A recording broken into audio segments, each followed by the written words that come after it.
రాష్ట్ర ముఖ్యమంత్రి వర్యులు మిత్రుడు శ్రీ రేవంత్ రెడ్డి గారు, ఉప ముఖ్యమంత్రి బట్టి విక్రమార్క గారు, శ్రీ కృష్ణారావు గారు, అలాగే ఇతర మంత్రివర్యులు ఈరోజు నాతో పాటు పద్మ విభూషణ్ అందుకున్న యొక్క మనందరికీ ఇష్టమైన సినిమా కథానాయకుడైన యొక్క చిరంజీవి గారు, అలాగే తెలంగాణ నుంచి పద్మ అవార్డులు వచ్చినట్టు మిత్రుల కాస్త ప్రశాంతంగా ఉండే సమయం కూడా తక్కువ ఉంది. పద్మ అవార్డులు వచ్చినట్టు యొక్క పెద్దలు వివిధ రంగాల్లో వాళ్ళ ప్రతిభను గుర్తించి ఈరోజు పద్మ అవార్డు వాళ్ళకు వచ్చింది. నేను ముఖ్యంగా అవార్డులు సన్మానాలు అవి పెద్దగా జీవితంలో తీసుకోను కూడా. కానీ ప్రధానమంత్రి గారు ఈ పద్మ అవార్డు ఈ స్థాయిలో మీకు ఇస్తున్నామని చెప్పిన తర్వాత నేను ఆయన మీద గౌరవంతో కాదనలేకపోయాను. ఒక సామాన్య రైతు కుటుంబంలో పుట్టి 4 కిలోమీటర్లు నడిచి స్కూలుకు వెళ్ళి తెలుగు మీడియంలో చదువుకొని అంచెలంచెలుగా ఆ స్థాయికి వెళ్ళిన నాకు కేంద్ర ప్రభుత్వం ఆ గౌరవాన్ని ఇచ్చింది అవుతుందో దానికి నేను కేంద్ర ప్రభుత్వానికి ధన్యవాదాలు చెప్తున్నా. వినమ్రంగా ఆ అవార్డుని స్వీకరిస్తున్నానని చెప్పాను ఆ రోజు. ఈరోజు రాష్ట్ర ముఖ్యమంత్రి శ్రీ రేవంత్ రెడ్డి గారిని నేను అభినందిస్తున్నాను. ఎందుకంటే ఒక మంచి ప్రతిభ ఉన్న వ్యక్తులను గుర్తించి కేంద్రం వాళ్ళకి పద్మ పురస్కారాలు ఇవ్వడం ఒక ఎత్తు అయితే, అలాంటి పురస్కారాలు అందుకున్న వారిని, మన తెలుగు వారిని ఈ రాష్ట్రంలో పిలిచి సన్మానించాలని చెప్పని అనుకోవడం అవుతుందో ఇది మంచి సాంప్రదాయం అని చెప్పని నేను భావిస్తున్నా. సాంప్రదాయానికి నాంది పలికిన రేవంత్ రెడ్డి గారిని హృదయపూర్వకంగా అభినందిస్తున్నా. నాకన్నా చిన్నవాడు కాబట్టి ఆశీర్వదిస్తున్నాను. శ్రీ రేవంత్ రెడ్డి నాకు చిన్నప్పటి నుంచి తెలుసు. చైతన్యశీలి, ఉత్సాహవంతుడైన యువకుడు. అలాంటి వారికి రాష్ట్ర ముఖ్యమంత్రిగా అవకాశం వచ్చింది. ఆయన హయాంలో మరిన్ని మంచి పనులు జరగాలని, తెలంగాణ యొక్క సర్వతోముఖ అభివృద్ధికి ఆయన పూర్తిగా కృషి చేస్తారని నమ్మకం నాకుంది. దానికి ప్రజల యొక్క ఆశీస్సులు కూడా ఉంటాయని చెప్పని నేను భావిస్తూ ఉన్నాను. ఈరోజు ఈ పద్మ అవార్డులు ఇచ్చిన వాళ్ళని మీరు గమనించండి. మనం చిన్నప్పటి నుంచి చూస్తూ ఉన్నాం పద్మ అవార్డులు. కానీ ఇలాంటి పరిస్థితి ఇంతకుముందు పెద్దగా రాలా మనకి. పద్మ విభూషణ్ వచ్చిన వాళ్ళ గురించి నేను మాట్లాడడం లేదు. పద్మ అవార్డులు వచ్చిన వాళ్ళు ఎవరుతున్నారో వాళ్ళ గురించి. ఎందుకంటే మట్టిలో మాణిక్యాలను ఆ వాసన పట్టి గుర్తించి బయటకు తీసినట్టుగా ఈ మహానుభావులను, మహా వ్యక్తులను కేంద్ర ప్రభుత్వం నరేంద్ర మోడీ గారు వారికి గుర్తించి పద్మ అవార్డులు ఇవ్వడం ఒక కొత్త సాంప్రదాయం. ఏంటంటే రికగ్నైజింగ్ ది అన్రికగ్నైజ్డ్, గుర్తింపు పొందలేని యొక్క వ్యక్తులకు గుర్తింపునివ్వడం అనే కార్యక్రమం కింద ఈ మంచి సాంప్రదాయాన్ని చేపట్టారు. వారికి కూడా నేను శుభాకాంక్షలు అందజేస్తూ ఉన్నాను. నా తోటి మిత్రుడు, ప్రేమపాత్రుడు శ్రీ చిరంజీవి గారికి పద్మ విభూషణ్ లభించినందుకు నా సరసన నాకు ఎంతో సంతోషంగా ఉంది. ఎందుకంటే నేను ఎప్పుడు ఆయన నటనా సామర్థ్యాన్ని గురించి, ప్రతిభను గురించి చెప్తూ ఉంటాను. గతంలో కూడా చెప్పాను, మీ సౌకర్యార్థం మళ్ళా కూడా చెప్తూ ఉన్నాను. తెలుగు కళామతనికి 2 కళ్ళు స్వర్గీయ నందమూరి తారక రామారావు గారు, అలాగే అక్కినేని నాగేశ్వరరావు గారు. తెలుగు కళామతనికి 2 కళ్ళు స్వర్గీయ నందమూరి తారక రామారావు గారు, అక్కినేని నాగేశ్వరరావు గారు అయితే 3వ కన్ను శ్రీ చిరంజీవి గారని చెప్పని సందర్భంగా నేను మనం చేస్తాను. ఈ విషయం నేను ఇవాళ చెప్పడం లేదు, ఆయనకు అవార్డు లభించింది కాబట్టి అని. చాలా కాలం కింద విజయవాడలో ఈ విషయాన్ని చెప్పాను. ఎందుకంటే ఆయనలో ఉన్న ప్రతిభను నేను గుర్తించాను కాబట్టి, నాకు నచ్చింది కాబట్టి, జనం మెచ్చింది కాబట్టి ఆ విషయాన్ని చెప్పడం జరిగింది. ఎందుకంటే మరి తన నటనా కౌశల్యం ద్వారా ప్రజానికాన్ని రంజింప చేయడం, దానికోసం నిరంతరం శ్రమిస్తూ ఉండడం ఒక ఎత్తు అయితే, ఆ నటనలో కొన్ని ప్రమాణాలు పాటించి అసభ్యతకు, అశ్లీలతకు, హింసకు పెద్దగా తావివ్వకుండా నటన కొనసాగించడం అవుతుందో చిన్న విషయం కాదు. ఆ విషయంలో చిరంజీవి గారిని ఇతరులు కూడా ఆదర్శంగా తీసుకోవాల్సిన అవసరం ఎంతో ఉంది. రెండవది మన యొక్క ప్రజా జీవనంలో ఉన్న వాళ్ళందరూ భారతీయ సంస్కృతిని పాటించి share and care is the core of Indian philosophy. ఆదికాలం నుంచి, వేదకాలం నుంచి, పుణ్యకాలం నుంచి, పురాణకాలం నుంచి మన పూర్వీకులు అనుభవించి రంగరించి మనకు మేళవించి మనకు అందించిన వారసత్వం అయితే ఉందా భారతీయత, నువ్వు పెంచుకో, ఇతరులతో పంచుకో, పెంచుకో, పంచుకో. ఈ షేర్ అండ్ కేర్ అనేది మన పెద్దలు మనకు అందించినట్టు పెద్ద గొప్ప నానుడి. దాన్ని వారు జీవితంలో ఆచరిస్తూ పెద్ద నటుడుగా పేరు వచ్చినా, రాజకీయాల్లో అవకాశం వచ్చి పైకి వెళ్ళినా, మరి కింద జనానికి, సామాన్య జనానికి మేలు చేయాలనే ఉద్దేశంతో ఆ బ్లడ్ బ్యాంక్ కార్యక్రమాన్ని చేపట్టి దాన్ని కరోనా సమయం ఆ తర్వాత కూడా నిరంతరం కొనసాగించడం అవుతుందో ఇది చాలా చాలా అభినందించిన విషయం అని మీ అందరూ కూడా నేను మనం చేస్తున్నాను.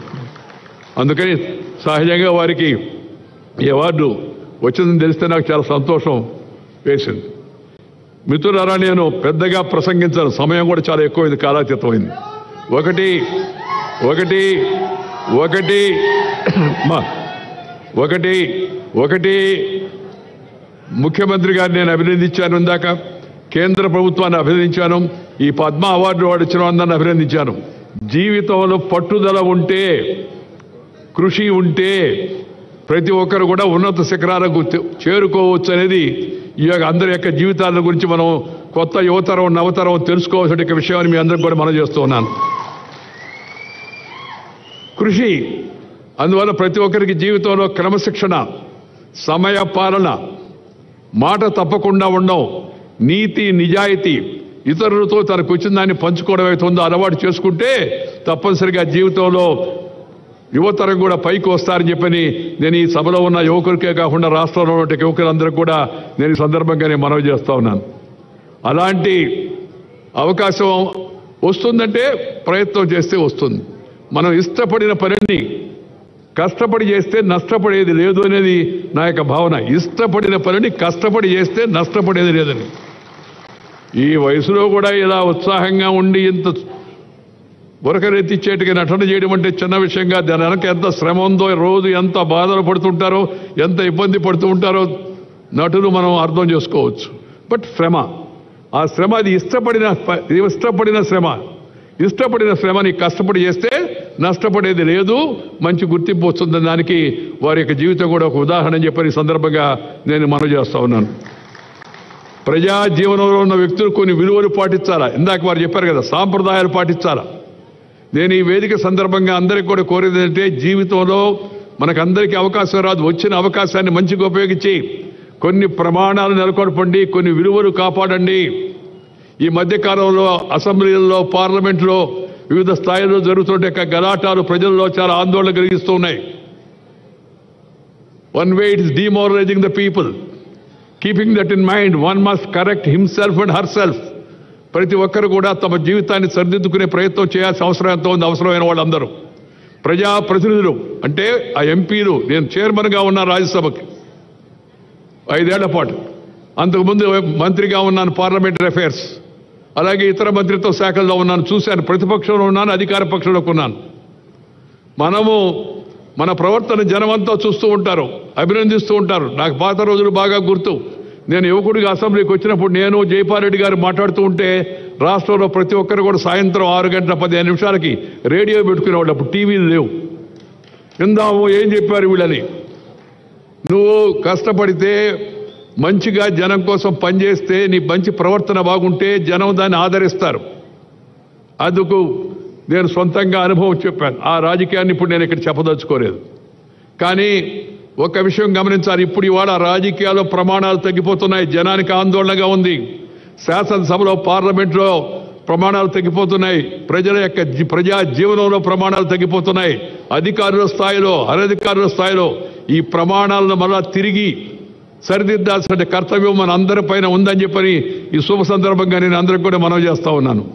ఆ మధ్య కొందరు అడిగారు ఒక మీటింగ్లో నన్ను, సోదరీమణులు, సార్ భలే భయంకరంగా ఉంది సార్ పరిస్థితి, ఏముందమ్మా అంటే, అది వినాలంటేనే మీరు టీవీ పెడితే, రేడియో పెడితే చూద్దామంటే అది పెడితే ఆ మాటలు బూతులు మాట్లాడుతూ ఉన్నారు సార్ ఎమ్మెల్యేలు అని చెప్పారు.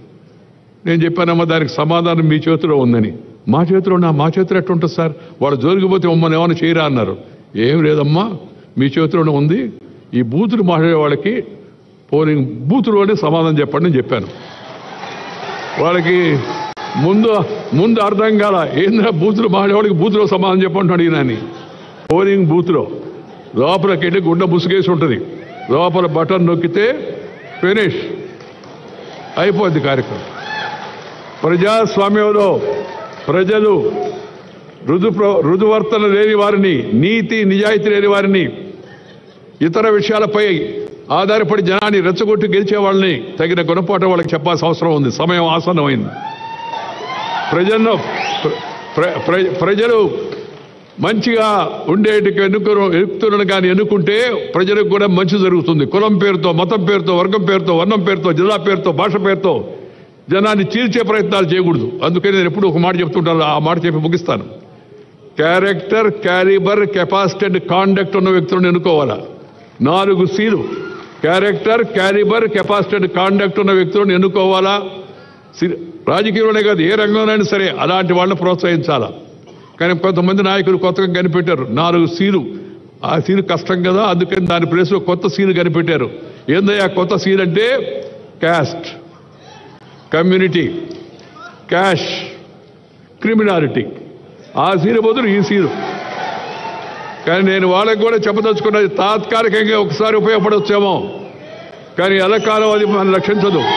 కాబట్టి అందరూ కూడా ఆ లక్షణాలను వాటిని దూరంగా పెట్టి మంచి ధనంతో మంచిగా ప్రజలకు మేలు చేసే ప్రయత్నం ప్రజాప్రతినిధులు చేయాలని సందర్భంగా మనవి చేస్తూ, ప్రతిభ ఉంటే పురస్కారం లభిస్తుంది, దానంతటదే, దాని గురించి ఆలోచించాల్సిన అవసరం లేదని చెప్పని మరొకసారి చెప్తూ తెలంగాణ ప్రభుత్వానికి నేను అభినందనలు తెలియజేస్తూ, మరి నాకు రేవంత్ రెడ్డి గారు చెప్తే నేను చెప్పానయ్యా, మామూలుగా నేను సన్మానాలు పెద్దగా అంగీకరిస్తాను, దట్టు ఈ అవార్డు వచ్చిన సందర్భంగా అంటే, లేదు సార్ ప్రభుత్వం తరఫున మా తెలుగువాడిగా మీకు ఈ అవార్డు వచ్చినందుకు మేము ప్రభుత్వం తరఫున సన్మానిస్తామని చెప్పారు.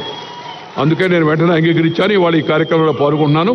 మీ అందరి యొక్క అభిమానానికి హృదయపూర్వకమైన ధన్యవాదాలు తెలియజేస్తూ మీ దగ్గర సెలవు తీసుకుని నమస్కారం. జై హింద్.